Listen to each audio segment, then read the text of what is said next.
करा के डिस्कस कर रही हूँ. Now we have the another.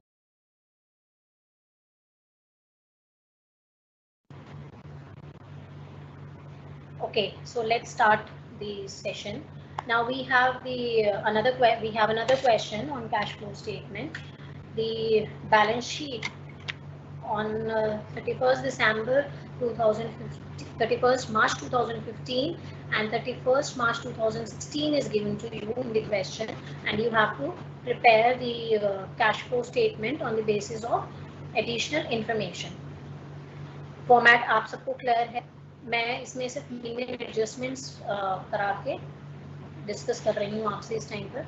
Now when we talk of the first figure you need in the preparation of cash flow statement is net profit before tax. जो हमने पहले question किया था उसमें प्रॉफिट की फिगर अलग से कुछ नहीं दी हुई थी. उसमें बैलेंस शीट से आपने रिजर्व्स एंड सरप्लस का जो डिफरेंस था वो एक नेट प्रॉफिट बिफोर टैक्स में फिगर लेकर आपने कैलकुलेशंस की थी. अब इस क्वेश्चन में you have the reserves and surplus. The opening balance was 4 lakh rupees and the closing balance is 4,90,000. जैसे हमने पहले क्वेश्चन में किया था, अगर इसमें भी नोट्स नहीं होंगे तो 90,000 रुपीज का डिफरेंस जो है इंक्रीज है वो नेट प्रॉफिट बिफोर टैक्स माना जाता है. लेकिन यहाँ नोट्स दिए हुए हैं क्वेश्चन में, as you all can see. जो नोट्स दिए हुए हैं उसके हिसाब से रिजर्व्स एंड सरप्लस में कैपिटल रिजर्व में 10,000 रुपीज थे, जनरल रिजर्व में 2,50,000 ओपनिंग और 3,50,000 का क्लोजिंग बैलेंस था. इसका मतलब 50,000 रुपीज का इंक्रीज था. और प्रॉफिट एंड लॉस में इंक्रीज था 30,000 रुपीज का. Now when we calculate the profit and profit figure on the basis of these three figures to be taken in the cash flow statement, what we'll do is हम इन तीनों difference को हम difference जब देखेंगे, profit and loss account में जो balance sheet में दिया हुआ था डिफरेंस कितना था 30,000 रुपीज का ओपनिंग और क्लोजिंग में. और क्लोजिंग वाज 1,80,000 एंड ओपनिंग में 1,50,000. तो there is an increase in profit and loss account 30,000 rupees. ये भी प्रॉफिट से ही गया होगा. जनरल रिजर्व में जब जाता है तो जनरल रिजर्व में जो पैसा जाता है वो भी प्रॉफिट का ही जाता है. तो there was a increase of 50,000 in general reserve also. तो ये 30,000 और 50,000 जो डिफरेंस था that would be taken as the profit before tax. ठीक है. अब जब आपने प्रॉफिट दिखाया होगा तो उसमें टैक्स की एडजस्टमेंट्स, लास्ट क्वेश्चन में जब हमने किया था उसमें टैक्स की एडजस्टमेंट्स नहीं दी हुई थी. हम क्वेश्चन में देखेंगे कि क्या हमें इस क्वेश्चन में टैक्स की कोई एडजस्टमेंट दी हुई है. टैक्स की एडजस्टमेंट से रिलेटेड हमारे पास कौन कौन सी एडजस्टमेंट्स हैं. एडिशनल इन्फॉर्मेशन में आप देखिए, फोर्थ एडिशनल इन्फॉर्मेशन जो दी हुई है that is income tax provided during the year 55,000 rupees. आपने 55,000 रुपये का इनकम टैक्स प्रोवाइड किया है. जब हम इनकम टैक्स की एडजस्टमेंट्स की बात कर रहे हैं तो you may have the provision of income tax, provision for taxation जो इस क्वेश्चन में है. We have the income tax paid during the year. We may have the income tax provided during the year. अब आपके लिए ये जानना ज़रूरी है कि इनमें डिफरेंस क्या है. प्रोविजन जो होता है वो आप बनाते हो लास्ट ईयर का, इस साल का जो भी दिया होगा. जैसे इस क्वेश्चन में दिया हुआ है पिछले साल का 50,000 था और इस साल का 60,000 रुपीज़ था. अगर टैक्सेशन से रिलेटेड कोई और एडजस्टमेंट नहीं होती तो हम क्या मानते हैं, जो लास्ट ईयर की लायबिलिटी है, प्रोविजन क्या है टैक्सेशन का, आपकी लायबिलिटी है, तभी वो बैलेंस शीट में आ रही है लायबिलिटी साइड पे. तो प्रोविजन जो लास्ट ईयर का था, we'll assume that this would be paid during this year. तो जो 50,000 का लास्ट ईयर की बैलेंसिंग फिगर की प्रोविजन फॉर टैक्सेशन की, वो हम मानकर चलेंगे इस साल आपने दी होगी. तो एक्चुअल कैश आउटफ्लो कितना हो गया 50,000. और जो इस साल की प्रोविजन आपने क्रिएट की है 60,000 की, वो आप देंगे नेक्स्ट ईयर, अगर इसके अलावा कोई और एडजस्टमेंट नहीं दी होती तो. यहाँ पर आपको क्वेश्चन में एक और इन्फॉर्मेशन दी हुई है जो कि एडिशनल इन्फॉर्मेशन 4 है, जहाँ आपको दिया हुआ है कि इनकम टैक्स जो आपने प्रोवाइड किया है वो 55,000 का है. अब इनकम टैक्स पेड नहीं है, प्रोवाइडेड है. इसका मतलब इस साल आपने जो बोला वो आपने क्या कहा, इनकम टैक्स देने के लिए 55,000 रुपीज़ का आपने कहा कि भाई हम इतना PLN में शो कर रहे हैं, हम इतना देंगे. तो जब मैं बात कर रही हूँ इनकम टैक्स की, I am just I have prepared the income tax account. ये वर्किंग नोट्स में आप बना लीजिए. इनकम टैक्स अकाउंट जब प्रोविजन बनेगा तो क्या करा, शुरू में जो लास्ट ईयर का करंट जो बैलेंस था वो लायबिलिटी थी मेरी 50,000, क्लोजिंग जो थी वो 60,000 थी. अगर ये नहीं दिया होता 55,000 जो इस साल मैंने प्रोवाइड किया है, तो हम क्या करते हैं 50,000 इस साल का मान लेते हैं कि हमने दिया है और 60,000 अगले साल की लायबिलिटी होती है। But this 55,000 you have made the provision, आपने बोला है कि भाई इतना टैक्स हम इस साल का दिखा रहे हैं। तो पिछले साल की 50,000 की थी, 55,000 आपने इस साल की लायबिलिटी जो पीएलएन में शो की होगी इनकम टैक्स के लिए, और क्लोजिंग बैलेंस 8,000 था। तो इसका मतलब जो बैलेंसिंग फिगर आई है 45,000 रुपीज़ की, ये एक्चुअल अमाउंट है इनकम टैक्स का जो आपने पे किया है। ठीक है, इंस्टेड ऑफ, अब जो पहले मैंने कहा कि अगर कोई एडजस्टमेंट और नहीं होती तो आप मानकर चलते ही ये जो 50,000 लास्ट ईयर का था वो आपने दिया, लेकिन आपने इस साल का भी प्रोविजन दिखाया है 55,000, तो कैलकुलेशन करके इस साल जो आपने एक्चुअल दिया है वो 45,000 है। कैश फ्लो में कौन कौन सी एडजस्टमेंट्स जाएंगी, ये आप बहुत ध्यान से समझिएगा।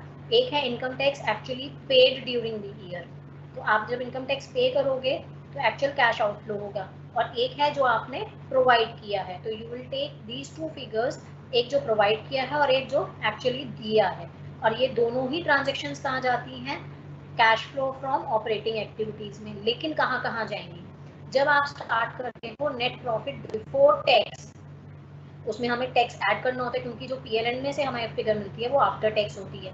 तो उसमें जब हम टैक्स ऐड करते हैं वो टैक्स होता है which has been provided by the company for the accounting year, जो इस केस में क्या था 55,000 रुपीज़ का। और जब हम लास्ट में कैलकुलेशन नेट प्रॉफिट की कर लेते हैं, कैश जनरेट कर लेते हैं और उसमें टैक्स डिडक्शन करते हैं, तो वहाँ कैश आउटफ्लो एक्चुअल दिखाते हैं जो कि इस क्वेश्चन में आपके लिए 45,000 रुपीज़ का है।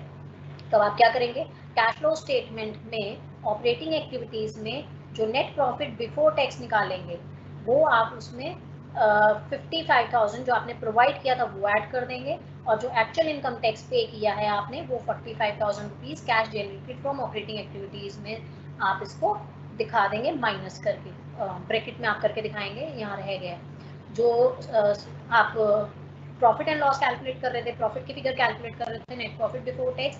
यहाँ आप देखिए मैंने दिखा रखा है पीएलएन से जो आपने बैलेंस शीट से डिफरेंस लिया था 30,000 का, जनरल रिजर्व से लिया था 50,000 का, और इसमें इनकम टैक्स जो प्रोवाइड किया था not paid, you have to take income tax provided during the year, यहाँ पर नेट प्रॉफिट बिफोर टैक्स करने के लिए कैलकुलेट। तो यहाँ मैंने दिखाया 55,000 रुपीज़, तो जो cash flow from operating activities में नेट प्रॉफिट बिफोर टैक्स जाएगा वो चला जाएगा 1,35,000 रुपीज़ का, और जो 45,000 रुपीज़ का आपने एक्चुअली पे किया है वो cash generated from operating activities में से माइनस हो जाएगा, वो मैंने यहाँ पर माइनस करके नेट फिगर दिखाई हुए 1,90,000 की।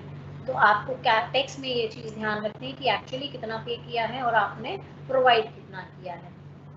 Now coming to the next adjustment, machinery account में थी आपकी adjustment, machinery during the year was purchased for 1,25,000 rupees. Third adjustment थी आपकी, machinery of another company was purchased for a consideration of 1 lakh which is payable in equity shares. अब आपने 1,25,000 की तो machine purchase की थी, और एक एडजस्टमेंट है कि आपने किसी और मशीन कंपनी की परचेज की 1 लाख की, मगर उसके बदले में कैश नहीं दिया, इक्विटी शेयर्स दिए। तो दो तरीके के एडजस्टमेंट है, एक मशीन परचेज की जिसके अगेंस्ट में कैश दिया तो एक्चुअल कैश आउटफ्लो है, और एक मशीन परचेज की है लेकिन उसके बदले में आपने इक्विटी शेयर्स दिए, एक्चुअल कैश नहीं था। तो अब आप मशीन अकाउंट का जो बैलेंस है वो देखिए, बैलेंस शीट में जो क्वेश्चन में दिया हुआ है 7,50,000 रुपीज़ पहले का था और क्लोजिंग था 9,20,000 रुपीज़ की, और मशीन पर डेप्रिसिएशन, मशीन आपने कोई बेची नहीं है, ये आप अब मशीन अकाउंट जब बनाएंगे, no sale has been given in the book, तो आप क्या करेंगे, मशीन अकाउंट जब आप बनाएंगे as you can see in the statement, machine का opening balance was given 7,50,000 rupees, credit balance आपका क्लोजिंग बैलेंस दिया हुआ था 9,20,000 का, ये आपको दिया हुआ था। आपको दो एडजस्टमेंट्स दी हुई थी, एक थी 1,25,000 की आपने मशीन परचेज की तो आपकी डेबिट में आ गई to bank account 1,25,000 rupees. Another machine was purchase from a company worth 1 lakh rupees, लेकिन उसके अगेंस्ट में आपने शेयर कैपिटल दिए, इक्विटी शेयर्स दिए हैं, तो यहाँ पर बैंक से कोई पेमेंट नहीं गई, यहाँ आपने आज इसको दिखा दिया इक्विटी शेयर कैपिटल अकाउंट। तो ये जो एडजस्टमेंट है ये मशीन अकाउंट से कोई अकाउंट में तो आएगी लेकिन कैश फ्लो स्टेटमेंट में नहीं जाएगी। इससे बैलेंसिंग फिगर जब आप अकाउंट क्लोज करेंगे तो you will get the amount of 55,000 rupees as balancing figure which says that 55,000 rupees has been charged as the depreciation. अब ये 55,000 रुपये डेप्रिसिएशन कहाँ जाएगा, ये ऐड हो जाएगा नेट प्रॉफिट बिफोर टैक्स में cash flow from operating activities के अंदर में, जैसे हमने पहले क्वेश्चन में किया था। और जो बैंक का अमाउंट था जो आपने कैश आउटफ्लो किया है 1,25,000 रुपीज का परचेज करने के लिए, ये कैश फ्रॉम इन्वेस्टिंग एक्टिविटीज में आपका चला जाएगा डिडक्ट होकर, क्योंकि आपने कैश आउटफ्लो इसको किया है। और जो इक्विटी शेयर कैपिटल की फॉर्म में मशीन आपने परचेज की है, शेयर्स दिए हैं, ये आपका शेयर कैपिटल अकाउंट में चला जाएगा 1,00,000 रुपीज। लेकिन ये आपका मशीन क्योंकि कैश आउटफ्लो नहीं है तो कैश फ्लो स्टेटमेंट में नहीं जाएगा। As you all can see, I have prepared the share capital account also. 10 lakh rupees, as you can see in the question, 10 lakh opening balance of share capital and 12,50,000 rupees share capital is given in the question. 1 lakh रुपए की machine के बदले में आपने share capital दी है तो वो credit हो जाएगी, तो no cash transaction was there, तो it will not be included in the cash flow statement. आपको याद होगा कि जब मैंने एडवांटेज या लिमिटेशंस की बात की थी तो उसमें कहा था कि नॉन कैश ट्रांजेक्शंस को हम इग्नोर कर देते हैं जो कि एक्चुअली में सिग्निफिकेंट होती हैं। तो ये वो उनमें से एक एग्जांपल है कि this is a significant transaction which has been done by the organization, but it will not be mentioned, it will not be recorded anywhere in the cash flow statement, क्योंकि actually cash inflow या outflow इसमें था ही नहीं। बाकी जो balance आ रहा है वो 1.5 लाख रुपए 1,50,000 का आपका शेयर कैपिटल में अमाउंट आ जाएगा। Now coming to the next adjustment we have related to income tax हमने कर लिया है। Company sold some investment at a profit of 10,000 which was credited in the capital reserve. अब जब हमने बैलेंस शीट में रिजर्व एंड सरप्लस की बात की थी तो उसमें प्रॉफिट एंड लॉस था, जनरल रिजर्व था, वो तो हमने डिफरेंस नेट प्रॉफिट में डाल दिया। कैपिटल रिजर्व में पैसा कहाँ से जाता है? जब आप कोई इन्वेस्टमेंट बेचो और वो आपका कैपिटल रिजर्व में उसका प्रॉफिट चला जाता है। तो यहाँ आपको मेंशन किया हुआ 5th एडिशनल इन्फॉर्मेशन में दैट कंपनी ने एक इन्वेस्टमेंट कुछ बेची थी जिसपे प्रॉफिट आया था 10,000 रुपए का, that was credited in capital reserve. और as you all can see capital reserve opening balance sheet में था ही नहीं, सिर्फ क्लोजिंग बैलेंस था सिर्फ 10,000 का, वो ये 10,000 रुपए जो इन्वेस्टमेंट के बेचने पर प्रॉफिट है वो है।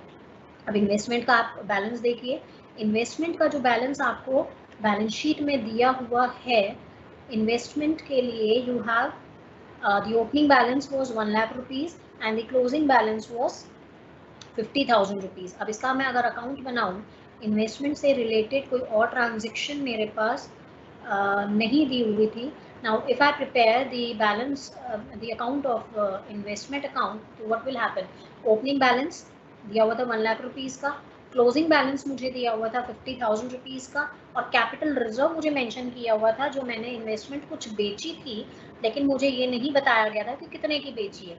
ओपनिंग और क्लोजिंग बैलेंसेस थे, profit on sale of investment मेरे पास था जो मैंने कैपिटल रिजर्व में ट्रांसफर किया था, और उससे मेरे पास बैलेंसिंग फिगर आ गई 60,000 रुपीज की, which means that investment worth rupees 60,000 was sold during the year by the company. तो ये इन्वेस्टमेंट अगर बेची है तो पैसा आएगा, तो ये पैसा कहाँ है? This is cash inflow from investing activities, ये आपकी इन्वेस्टिंग एक्टिविटीज में चला जाएगा। As you all can see मैंने यहाँ पर दिखाया हुआ है सेल ऑफ इन्वेस्टमेंट 60,000 रुपीज का amount cash generated from investment activities show किया हुआ है। नाउ नेक्स्ट एडजस्टमेंट जो है, the next adjustment says depreciation on land and building was 20,000 rupees। Question में लैंड एंड बिल्डिंग का 5 लाख रुपीज ओपनिंग और 4,80,000 was the closing balance of land and building। Now when we prepare the land and building account, opening balance 5 lakh rupees दिया हुआ था, closing balance आपको दिया हुआ 4,80,000 rupees का। इसका मतलब balancing figure was the 20,000 depreciation to be charged on land and building, which will be added back to the net profit before tax in cash flow from operating activities। Machine account हम बना चुके हैं, provision account बना चुके हैं। अब आ जाइए proposed dividend pay.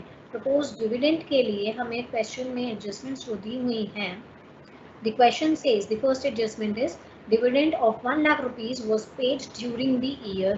आपने डिविडेंड के लिए मैंने जैसे आपको पहले भी बताया था कि एक होता है प्रपोज डिविडेंड, एक होता है जैसे टैक्स के लिए हमने बात की थी, एक होता है प्रोविजन और एक होता है एक्चुअली। वैसे डिविडेंड के लिए प्रपोज होगा और एक एक्चुअली पेड होगा। प्रपोज में वो से प्रपोज था दिया नहीं था, लेकिन आपको यहाँ कैलकुलेशन के हिसाब से जब करनी है तो आप देखेंगे कि एक्चुअली पे कितना किया गया है। डिविडेंड आप जब दे रहे हैं तो इन्वेस्टमेंट जब आप देखोगे तो आपके पास बैलेंस शीट में एंट्रीज दी हुई थी और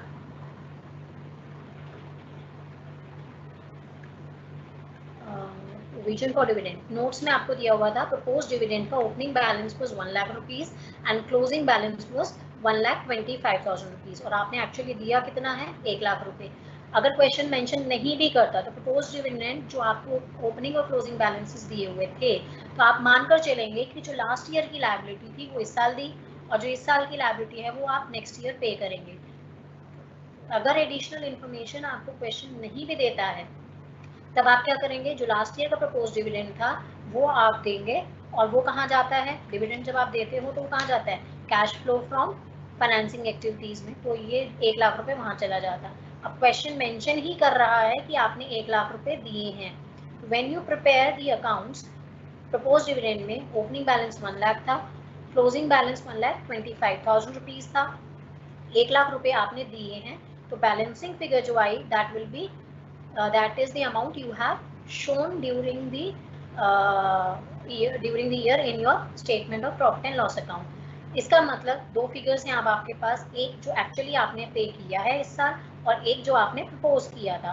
1 lakh rupees you have actually paid in the form of dividend, so this 1 lakh rupees is the cash outflow which is to be deducted from cash flows from financing activities, क्योंकि dividend आपने shares पे दिया है। दूसरी figure जो आपकी है 1,25,000 rupees की, this was the propose dividend, the company propose 1,25,000 का dividend during the year, it has not been paid. लेकिन जब क्योंकि ये प्रपोज किया था और हमने कहाँ दिखाया होगा, प्रॉफिट एंड लॉस अकाउंट में डेबिट साइड पे, तो मुझे उसको वापस रिवर्स करना पड़ेगा। तो व्हाट आई डू इज कि जो नेट प्रॉफिट बिफोर टैक्स में मैं एडजस्टमेंट्स करती हूँ वहाँ पर क्या होगा, वहाँ पे जब प्रपोज डिविडेंड का अमाउंट आएगा तो वहाँ पर 1,25,000 जो एक्चुअली प्रपोज किया गया था वो आएगा एंड नॉट एक्चुअली पेड। तो जस्ट मेक श्योर कि अगर डिविडेंड या टैक्स में प्रपोज भी है, प्रोविजन में ही है और एक्चुअली भी है, तो जो आपने प्रोविजन बनाया है, जो प्रपोज किया है, वो वाली फिगर आपकी नेट प्रॉफिट में ऐड होती है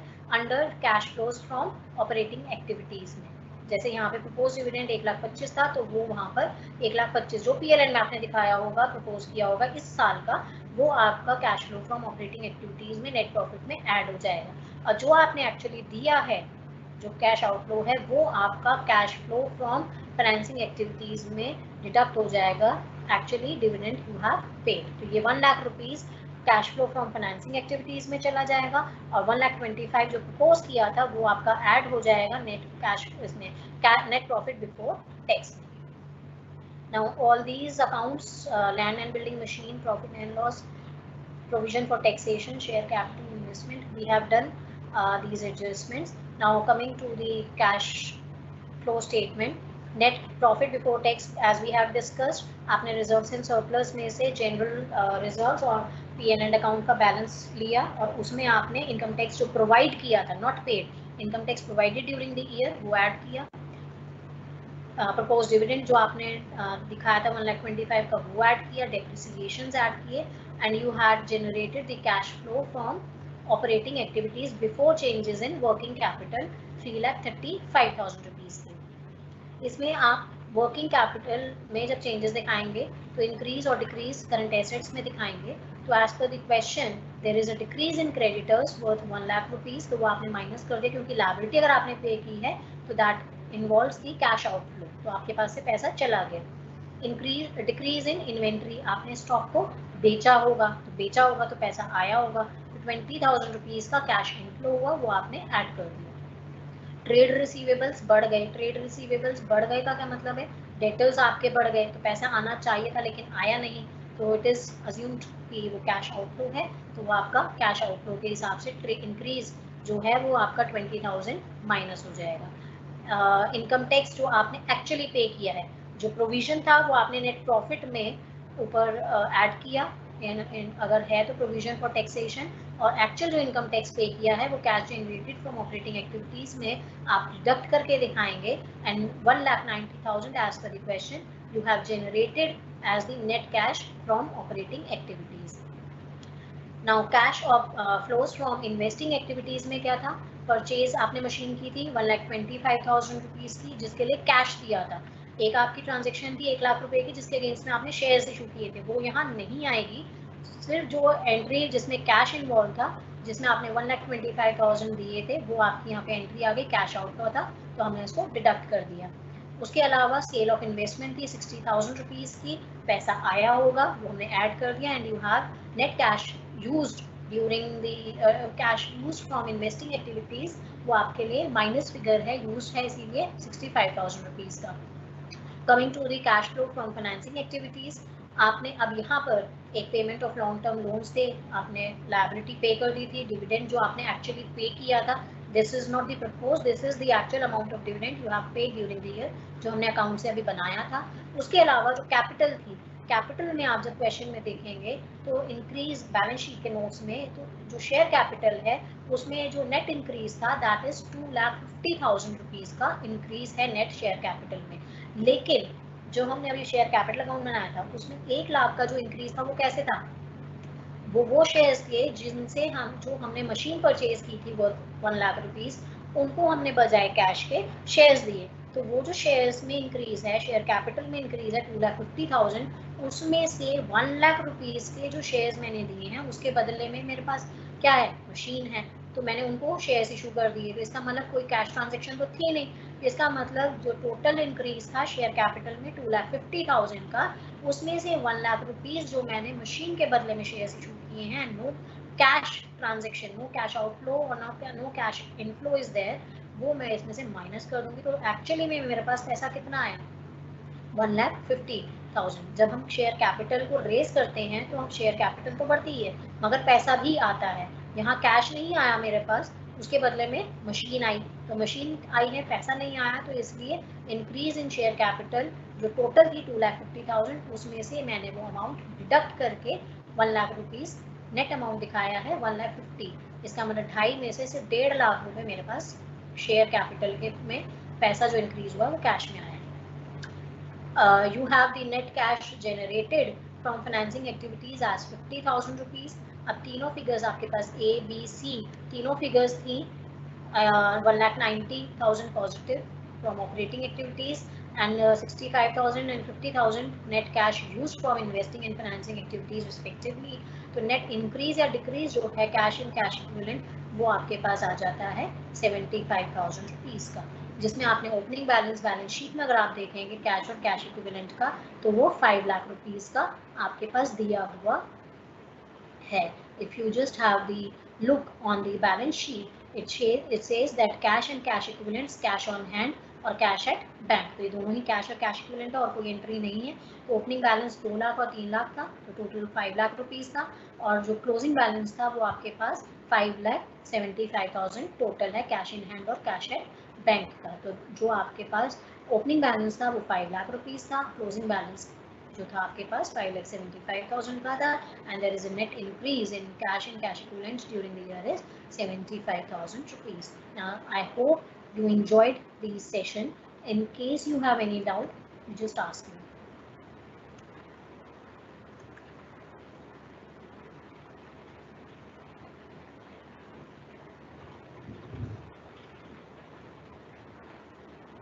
I'll just wait for 2 minutes. In case you have any query, any doubt, you just message me, I'll solve.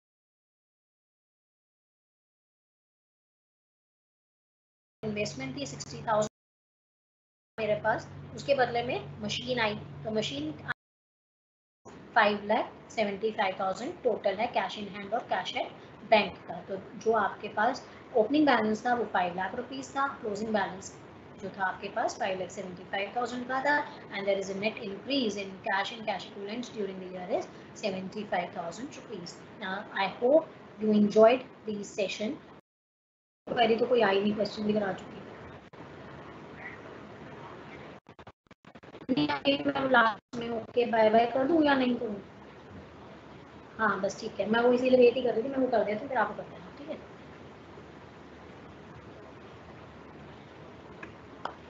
Okay, so no questions. I hope you enjoyed the session. See you all tomorrow. Stay safe. Bye bye.